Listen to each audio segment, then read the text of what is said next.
Hey there, I'm Helen, the Safety Manager at Smart Tracking Solutions. Today, let's talk about something important: accidents in the trucking industry. Look, accidents can happen to anyone, even you, the most careful driver out there.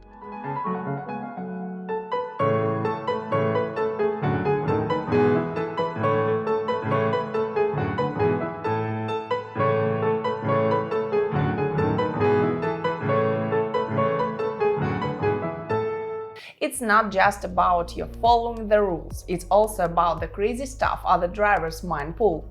So, in this video, we're gonna cover the emergency number you should have handy in your truck, how to handle yourself after an accident, and some tips for capturing accurate videos and photo at the scene. But before we get into it, do me a solid and hit that like button and write the notification bell to stay updated with our content.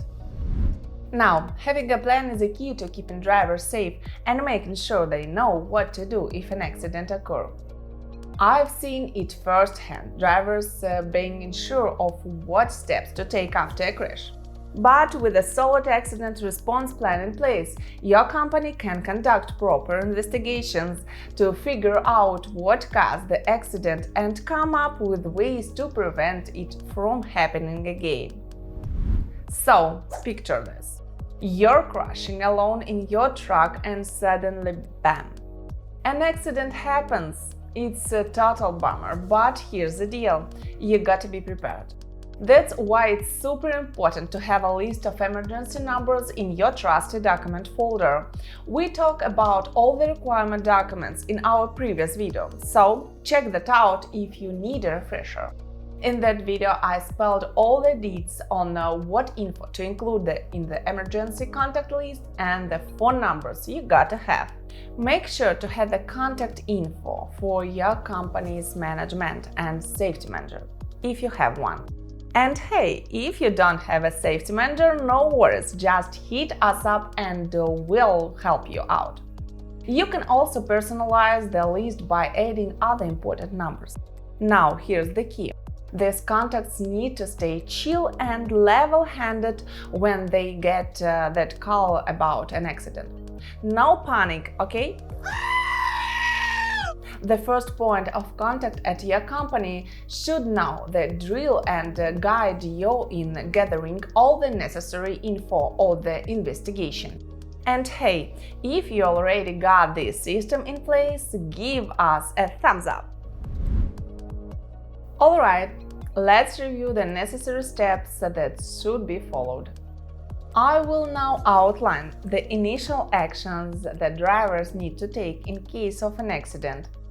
Feel free to take a screenshot for your reference and print it out to implement within your company.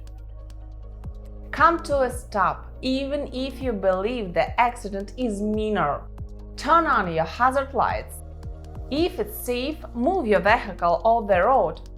Check for any injuries among other drivers and passengers. Dial 911 to report the incident. Place warning devices like reflective triangles. Ensure you reach out to the designated emergency contact person, whose details should be in the folder with the numbers mentioned earlier. Follow the instructions accordingly. It's important to understand that debating who is at fault at the accident scene is pointless. Such discussion often lead to no resolution or outcome and only waste time and add unnecessary stress. Collecting information at the accident scenes. If possible, the driver should gather information at the accident scenes to assist with the investigation. Even seemingly minor accident can have greater consequences than initially perceived, so it's crucial to document the contact information of the other parties involved in the accident and any potential witnesses. Now, I will explain. Wait, let me tell you something. All right. Let me tell you something. What information needs to be collected. If feasible, make an effort to request contact numbers from witnesses. Americans are usually cooperative and may be willing to help. If there are any questions later on, you or the inspector can reach out to them. They typically provide their contact information as a common practice. First, name, address, and contact information of the individuals involved, including their insurance policy details. Second, description of the other vehicles involved, including the make, model, and license plate VIN number. Third, you can request a business card from the tow truck operators or take a photo of their vehicle's door, which often displays company information. Dispute the police officer asking about the accident details. The driver should also report this information to the safety manager. If you have any interesting cases to share or analyze, feel free to post them in the comment section of this video. We will discuss the most intriguing cases together with you. There have been instances where accidents have occurred because a road sign was missing. The driver, who was familiar with the road, failed to notice this, leading to the accident. It's common for truck drivers to become so accustomed to their regular roads that they drive on autopilot like Tesla, which is incorrect. That's why we recommended taking photos and videos at the accident scenes. This practice helps capture many details that may not be apparent at first glance. Now, let me explain the proper way to take photos and videos to ensure that no details are overlooked. Photo and video documentation at the accident scenes. If it's safe, the driver should take photo or videos of the accident scenes. However, it's important to avoid a casual vlog-style approach when the driver simply narrates their expenses. Instead, the focus should be on capturing informative visual with commentary and description of the accident. Our memory can fade over time, causing us to forget important details. In addition to documenting the damage, it's helpful to include images of the surrounding area, such as the road, traffic lights, sign, and the approach to the accident location.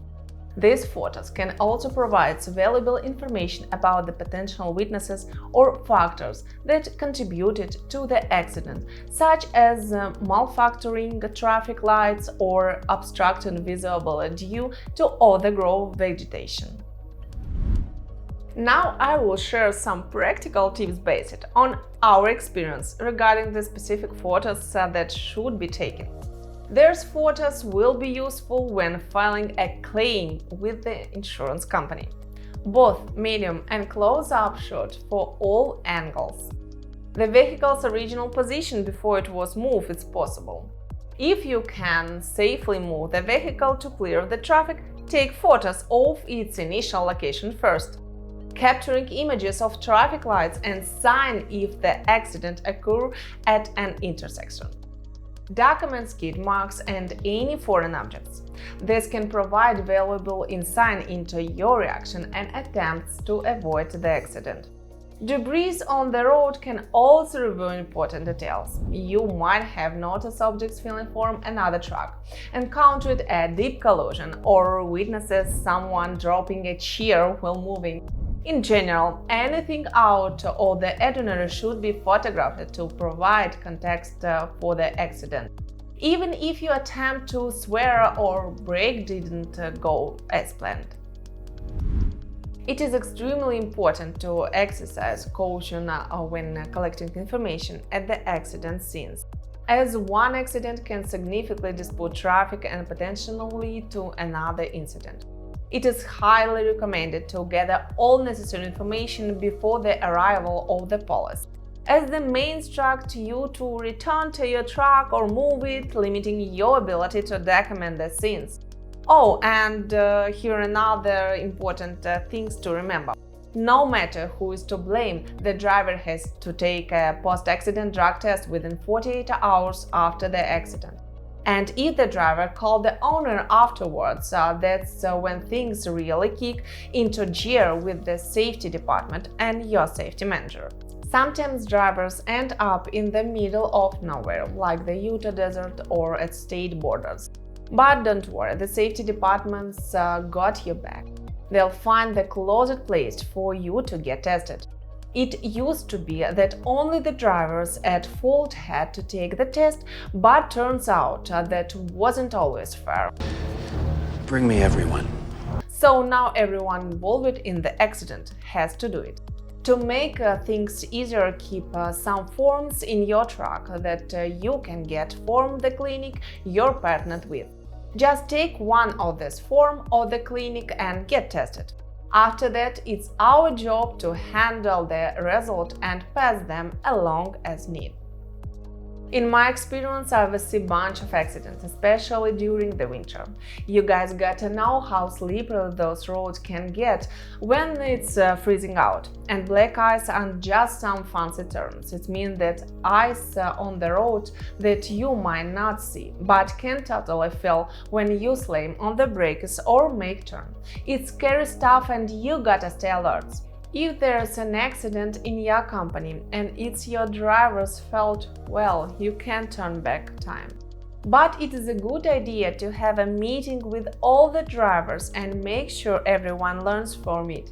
We wanna keep that safety rating up and avoid future accidents, right? And remember, our safety team is here for you. If you need help or have any questions, just reach out. If you found this video helpful or interesting, go ahead and give it a thumbs up and subscribe to our channel. Don't forget to hit the notification bell so you don't miss any new videos with awesome info. I'm Helen, and if you trust us with your company, we'll do everything we can to help your success and sleep peacefully.